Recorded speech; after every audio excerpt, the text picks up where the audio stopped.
نحمده ونصلي على رسوله الكريم أما بعد সম্মানিত মুসলিমগণ, আজকে ফজর নামাজে 58 নম্বর সূরাতুল মুজাদালার 11 নম্বর আয়াত থেকে সূরা শেষ পর্যন্ত তেলাওয়াত করা হয়েছে। আল্লাহ সুবহানাহু ওয়া তাআলা তেলাওয়াতকৃত আয়াতের প্রাথমিক কয়েকটি আয়াতে মুমিনদের কিছু দিক নির্দেশনা দিয়েছেন। আল্লাহ রাব্বুল আলামিন ইরশাদ করছেন, হে ঈমানদারগণ, যখন তোমাদেরকে মজলিসের স্থান, কোনো অনুষ্ঠানের স্থান প্রশস্ত করতে বলা হয়, তখন তোমরা নড়ে চড়ে বসে তোমরা সেই স্থানকে প্রশস্ত করে দাও। অর্থাৎ মজলিসের আদব হলো, কোনো অনুষ্ঠানের আদব হলো দাঁড়িয়ে না থাকা, ছড়িয়ে ছিটিয়ে এমনভাবে না বসা যে অন্যজন আসলে বসতে সুযোগ পায় না, বরং যে পরে আসবে সেও বসবে এবং একে অপরকে বসার ক্ষেত্রে সহযোগিতা করবে। এক্ষেত্রে যদি নড়াচড়া করে একটু চেপে চেপে বসে অন্যজনের বসার প্রয়োজন পড়ে, তাহলে সেটা করতে হবে। আল্লাহ রাব্বুল আলামিন এই নির্দেশনা দিচ্ছেন। মজলিস এবং কোনো অনুষ্ঠানের আদব সম্পর্কে আলোচনা করতে গিয়ে বলেন, তোমাদেরকে যদি বলা হয় যে মজলিসের স্থানকে প্রশস্ত করে দাও, তাহলে তোমরা ফাফসাহু, তাহলে তোমরা প্রশস্ত করো। ইয়াফসাহিল্লাহু লাকুম, তাহলে আল্লাহ রাব্বুল আলামিন তোমাদেরকে প্রশস্ততা দান করবেন। অর্থাৎ দুনিয়া আখিরাতে, রিজিকে, হায়াতে যেখানে সংকীর্ণতা আসবে সকল ক্ষেত্রে আল্লাহ রাব্বুল আলামিন প্রশস্ততা দান করবেন, বরকত দান করবেন। ওয়া ইযা কিলা আনশুযু ফানশুযু, আর যখন তোমাদেরকে বলা হয় উঠে যাও, ফানশুযু, তাহলে তোমরা উঠে যাও। অর্থাৎ নবী করিম সাল্লাল্লাহু আলাইহি ওয়াসাল্লাম যখন কোনো মজলিসে কোনো আলোচনা করতেন, তখন সাহাবীরা খুব মনোযোগ সহকারে শুনতেন না এবং তারা চাইতেন যে আরও বলা হোক, আরও বলা হোক। অথচ রাসূলুল্লাহ সাল্লাল্লাহু আলাইহি ওয়াসাল্লামের ব্যক্তিগত প্রয়োজন, পারিবারিক প্রয়োজন আছে, সেটি পূরণ করতে অনেক সময় কষ্ট হয়ে যায়। এজন্য সাহাবীদেরকে উদ্দেশ্য করে নির্দেশনা দেওয়া হচ্ছে, যখন তোমাদেরকে বলা হবে যে মজলিস এখন শেষ, আলোচনা এখন শেষ, তোমরা উঠে যাও, তাহলে তোমরা সঙ্গে সঙ্গে উঠে যাও। অর্থাৎ আরও আগ্রহ নিয়ে কথা শোনার জন্য আবেদন করো না। আল্লাহ রাব্বুল আলামিনের পক্ষ থেকে এই নির্দেশনা দেওয়া হচ্ছে। এটা ব্যাপক হতে পারে।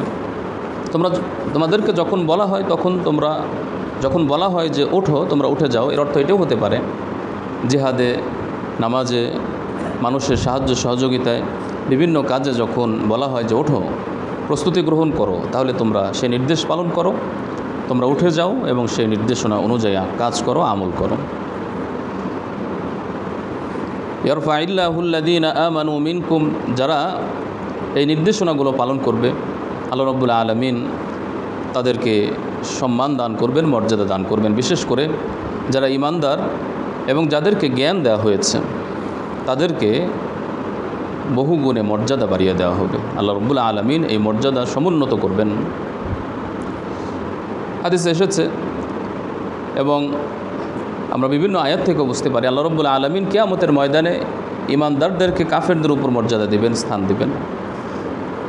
আর যারা আলেম, যাদেরকে ইলম দেওয়া হয়েছে, অর্থাৎ যাদেরকে ইসলামী জ্ঞান দেওয়া হয়েছে, যাদের ইসলামী জ্ঞান আছে, আল্লাহ রাব্বুল আলামিন তাদেরকে আরও অধিক মর্যাদায় উন্নতি করবেন, সমুন্নত করবেন।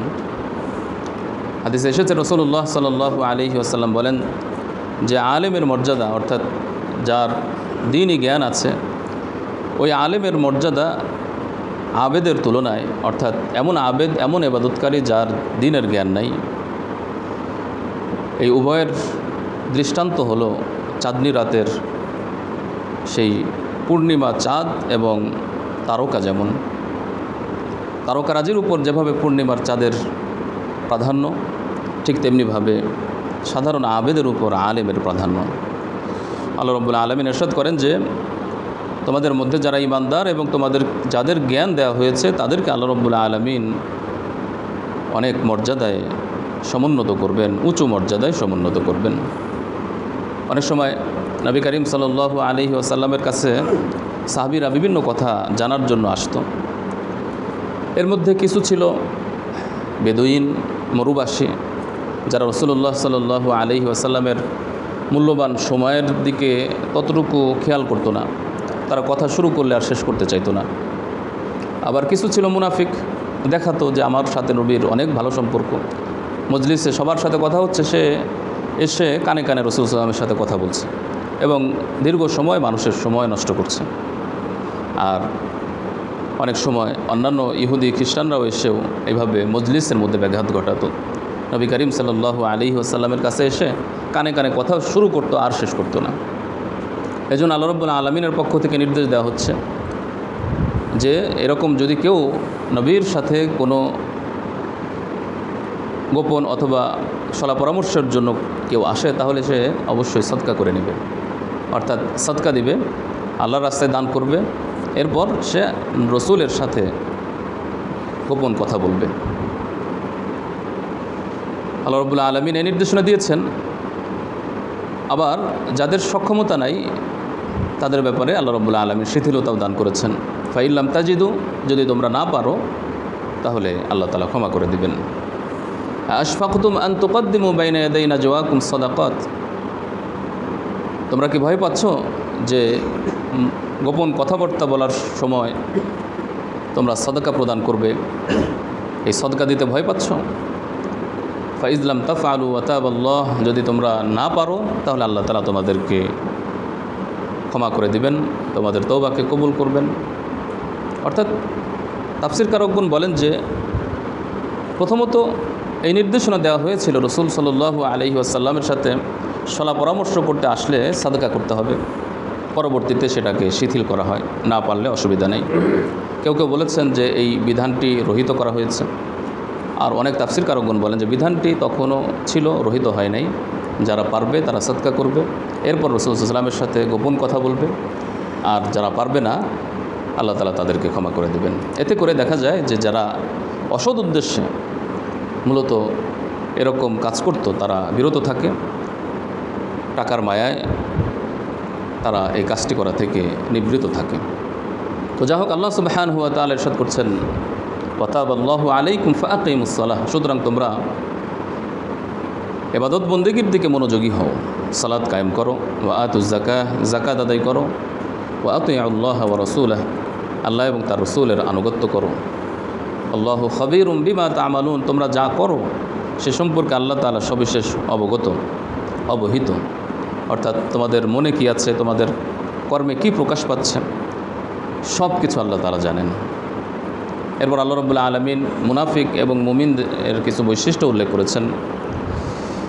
মুনাফিক সম্পর্কে আলোচনা করতে গিয়ে আল্লাহ তাআলা বলেন যে, হে নবী, আপনি কি দেখেছেন ওই সকল ব্যক্তিদেরকে যারা এমন সম্প্রদায়ের সাথে আন্তরিক বন্ধুত্ব রাখে যাদের প্রতি আল্লাহ রাব্বুল আলামিন রাগান্বিত হয়েছেন। অর্থাৎ ইহুদিদের সাথে তাদের সম্পর্ক অনেক গভীর। মুনাফিকদেরকে উদ্দেশ্য করে আল্লাহ তাআলা এই নির্দেশনা দিচ্ছেন যে আসলে ওই সকল ব্যক্তিরা মা হুম মিনকুম ওয়ালা মিনহুম, তারা তোমাদেরও অন্তর্ভুক্ত নয়, তাদেরও অন্তর্ভুক্ত নয়।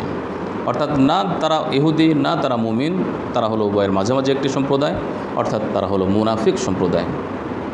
ইয়াহলিফুন আলাল কাযিব ওয়া হুম ইয়ালামুন, তারা জেনে বুঝে ইচ্ছাকৃতভাবে তারা মিথ্যা কসম করে, নিজেদের কথা, নিজেদের দাবি সত্য করার জন্য, সত্য প্রমাণ করার জন্য তারা মিথ্যা কসম করতে দ্বিধাবোধ করে না। এমনিভাবে তারা ইত্তাখাযু আইমানাহুম জুন্নাহ, তাদের শপথকে ঢাল হিসাবে ব্যবহার করে। অনেক সময় অনেক অন্যায় করে, ভুল করে, ঈমান বিরোধী কাজ করে, এরপর তারা এমনভাবে শপথ করে যেন এর শাস্তি না আসে। তারা শপথকে ঢাল হিসাবে ব্যবহার করে। এই সকল ব্যক্তিদের ব্যাপারে আল্লাহ রাব্বুল আলামিন ইরশাদ করছেন, আ'আদাল্লাহু লাহুম আযাবান শাদীদা, আল্লাহ তাআলা তাদের জন্য কঠিন শাস্তি প্রস্তুত করে রেখেছেন। তারা যা করছে এটা অত্যন্ত মন্দ এবং জঘন্য কাজ। ফালাহুম আযাবুম মুহিন, তাদের জন্য রয়েছে লাঞ্ছনাদায়ক শাস্তি। তারা এখন যেভাবে হয়তো দুনিয়ার এই জগতে কসম করে, মিথ্যা শপথ করে বিভিন্নভাবে তারা হয়তো বেঁচে যাচ্ছে, কিন্তু পরকালে তাদের এই সম্পদ, তাদের এই কসম, তাদের সহায় সম্পত্তি, তাদের মাল দৌলত, তাদের সন্তান সন্ততি আল্লাহর আযাব থেকে তাদেরকে রক্ষা করতে পারবে না। উলাইকা আসহাবুন নার, তারা হলো জাহান্নামী, হুম ফিহা খালিদুন, তারা সেখানে চিরকাল থাকবে। তারা দুনিয়াতে যেভাবে কসম করত মিথ্যা কসম, কিয়ামতের ময়দানেও তারা মিথ্যা কসম করবে। তারা মনে করবে যে দুনিয়াতে মিথ্যা কসম করার কারণে যেভাবে বেঁচে গিয়েছি, পরকালেও তারা চিন্তা করবে হয়তো বাঁচব। আল্লাহ রাব্বুল আলামিন বলেন যে এটা তাদের কোনোই কাজে আসবে না। আলা ইন্নাহুম হুমুল কাযিবুন, তারা হলো মিথ্যাবাদী। ইস্তাহওয়াজা আলাইহিমুশ শাইতান, শয়তান তাদের উপর প্রভাব বিস্তার করে ফেলেছে। অর্থাৎ শয়তানের যেই মিশন তাদের উপর, সে তা বাস্তবায়ন করতে পেরেছে। ফলে প্রবৃত্তি তাড়নায় তারা গুনাহে লিপ্ত হয়ে যাচ্ছে। আল্লাহর নির্দেশনা, আল্লাহর জিকির, আল্লাহর স্মরণ থেকে শয়তান তাদেরকে বিরত রেখেছে এবং আল্লাহর স্মরণকে ভুলিয়ে দিয়েছে। অর্থাৎ তারা ঈমানের উপর কুফর এবং শিরকে প্রাধান্য দিয়েছে এবং তারা ঈমান থেকে বিচ্যুত হয়েছে। উলাইকা হিজবুশ শাইতান, তারা হলো শয়তানের দল, শয়তানের অনুসারী। আলা ইন্না হিজবাশ শাইতানি হুমুল খাসিরুন, আর শয়তানের দল তারা অবশ্যই ক্ষতিগ্রস্ত হবে। ইন্নাল্লাযীনা ইউহাদ্দুনা আল্লাহ ওয়া রাসূলাহ, নিশ্চয়ই যারা আল্লাহ এবং তার রাসূলের সাথে বিরুদ্ধাচরণ করে, অবমাননা করে, বেয়াদবিমূলক শত্রুতামূলক আচরণ করে, উলাইকা ফিল আযাল্লিন, তারা অবশ্যই লাঞ্ছিত হবে, অপদস্থ হবে। এর আগেও 5 নম্বর আয়াতে এই জাতীয় আয়াত গিয়েছে যে আল্লাহ রাব্বুল আলামিন তাদেরকে অপদস্থ করবেন। এই আয়াতেও আল্লাহ তাআলা বলছেন যে তারা অবশ্যই অপদস্থ হবে। কাতাবাল্লাহু লা আগলিবান্না আনা ওয়া রুসুলি, আমি অবশ্যই, আল্লাহ রাব্বুল আলামিন বলেন যে আল্লাহ তাআলা লিখে দিয়েছেন, আল্লাহ তাআলা লিপিবদ্ধ করেছেন, এই বিধান আল্লাহ সুবহানাহু ওয়া তাআলা বিধিবদ্ধ করে দিয়েছেন যে লা আগলিবান্না আনা ওয়া রুসুলি, আমি এবং আমার রসুল অবশ্যই অবশ্যই বিজয় লাভ করব। অর্থাৎ চূড়ান্ত বিজয় আমার এবং আমার রসুলদের। আর এই চূড়ান্ত বিজয়ের নিদর্শন এবং বাস্তবতা প্রকাশ পাবে পরকালে, দুনিয়াতেও কোনো কোনো ক্ষেত্রে সেটি প্রকাশ পাবে। ইন্নাল্লাহা কাবিয়্যুন আজিজ, নিশ্চয়ই আল্লাহ রাব্বুল আলামিন শক্তিশালী, পরাক্রমশালী। মুমিনদের বৈশিষ্ট্য আলোচনা করতে গিয়ে আল্লাহ রাব্বুল আলামিন বলেন যে মুমিনদের একটি বৈশিষ্ট্য তো হলো এই যে তারা আল্লাহ এবং তার রসুলের অবমাননা করে না, আল্লাহ এবং তার রসুলের সাথে শত্রুতা বিদ্বেষ রাখে না। এমনকি মুমিন হলো তারাই যারা ওই সকল ব্যক্তিদের সাথেও বন্ধুত্ব রাখে না, আন্তরিক সম্পর্ক রাখে না, যারা আল্লাহ এবং রসুলের অবমাননা করে, বিরুদ্ধাচারণ করে বা শত্রুতা রাখে। লা তাজিদু কওমা, আপনি ওই সম্প্রদায় ইউমিনুনা বিল্লাহি ওয়াল ইয়াউমিল আখির, যারা আল্লাহ এবং পরকালের প্রতি বিশ্বাস স্থাপন করে, এমন সম্প্রদায়কে পাবেন না ইউআদ্দুনা, যে তারা আন্তরিক বন্ধুত্ব রাখবে, ভালোবাসা রাখবে, মান হাদ্দাল্লাহ ওয়া রাসূলাহ, যারা আল্লাহ এবং তার রসুলের অবমাননা করে, তাদের সাথে আন্তরিক বন্ধুত্ব রাখতে পারে না। ওয়ালাউ কানু আবাআহুম আও আবনাআহুম, এমনকি ওই সকল অবমাননাকারী তারা যদি নিজেদের পিতৃপুরুষও হয়, নিজের সন্তানও হয়, নিজের ভাই ব্রাদার, আও আশিরতাহুম, জ্ঞাতি গোষ্ঠী, যে কেউ হোক না কেন, তার সাথে আন্তরিক বন্ধুত্ব রাখে না। সাহাবীদের মধ্যে এই ঘটনা অনেক প্রকাশ পেয়েছে। বদরের যুদ্ধে এবং অন্যান্য যুদ্ধে এমনকি দেখা গিয়েছে যে নিজের ভাই, নিজের সন্তান, নিজের পিতা একে অপরের সাথে যুদ্ধে মুখোমুখি হয়েছে।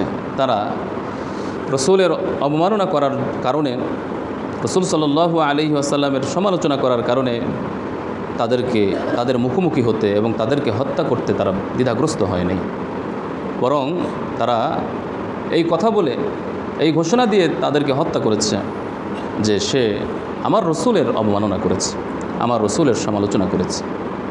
এরকম ঘটনা তাফসিরের কিতাবে, সিরাতের গ্রন্থে অনেক রয়েছে। আল্লাহ সুবহানাহু ওয়া তাআলা তাদের প্রশংসা করে বলেন, উলাইকা কাতাবা ফি কুলুবিহিমুল ঈমান, আল্লাহ রাব্বুল আলামিন তাদের অন্তরে ঈমানকে বিধিবদ্ধ করেছেন, বদ্ধমূল করে দিয়েছেন। ওয়া আইয়াদাহুম বিরূহিম মিন, এবং আল্লাহর পক্ষ থেকে রহমত দিয়ে, শক্তি দিয়ে তাদেরকে শক্তিশালী করেছেন। ফলে তারা প্রকৃত পাক্কা ঈমানদার হয়ে গিয়েছে। ওয়া ইউদখিলুহুম জান্নাত, এবং আল্লাহ তাআলা তাদেরকে জান্নাত দান করবেন, জান্নাতে প্রবেশ করাবেন, যার পাদদেশে নহরসমূহ প্রবাহমান থাকবে, সেখানে তারা চিরকাল থাকবে। রাদিয়াল্লাহু আনহুম ওয়া রাদু আন, আল্লাহ তাআলা তাদের প্রতি সন্তুষ্ট হয়েছেন, তারাও আল্লাহর প্রতি সন্তুষ্ট হবে। অর্থাৎ তাদের কর্মের কারণে আল্লাহ তাআলা সন্তুষ্ট হয়েছেন এবং আল্লাহ তাআলা তাদেরকে এমন প্রতিদান দিবেন, পুরস্কার দিবেন, যে প্রতিদান পুরস্কার পেয়ে তারাও সন্তুষ্ট হবেন। এটি তো সাহাবীদের ক্ষেত্রে সবার আগে প্রযোজ্য হবে, কারণ তারাই এর উপর আমল করেছে। রসুল সাল্লাল্লাহু আলাইহি ওয়াসাল্লাম আল্লাহর প্রতি ভালোবাসাকে তারা প্রাধান্য দিয়েছে।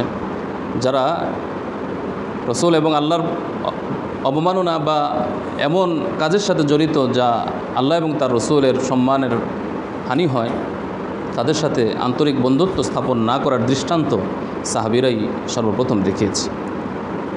তাদের মতো যারা কিয়ামত পর্যন্ত এই দৃষ্টান্ত স্থাপন করতে পারবে, তাদের সকলের ক্ষেত্রেই আল্লাহ তাআলার এই ঘোষণা, রাদিয়াল্লাহু আনহুম ওয়া রাদু আন, উলাইকা হিজবুল্লাহ, তারা হলো আল্লাহর দল, তারা হলো আল্লাহর অনুসারী। আলা ইন্না হিজবাল্লাহি হুমুল মুফলিহুন, শুনে রাখো আল্লাহর দল তারাই সফল কাম হবে, তারাই পরকালে চূড়ান্ত সফলতা লাভ করবে। আর যারা আল্লাহর হুকুম মোতাবেক চলে নাই, রসুল সাল্লাল্লাহু আলাইহি সাল্লামের সুন্নাহ, আল্লাহ এবং তার রসুলের ভালোবাসা যাদের অন্তরে প্রাধান্যপ্রাপ্ত ছিল না, তারা কখনোই সফলতা লাভ করতে পারবে না। আল্লাহ তাআলা আমাদের সকলকে নেফাকি, কপটতা, কুফর, শিরক ইত্যাদি ত্যাগ করে প্রকৃত ঈমানদার হওয়ার তৌফিক দান করুন। আমিন। সুবহানাকাল্লাহুম্মা ওয়া বিহামদিকা।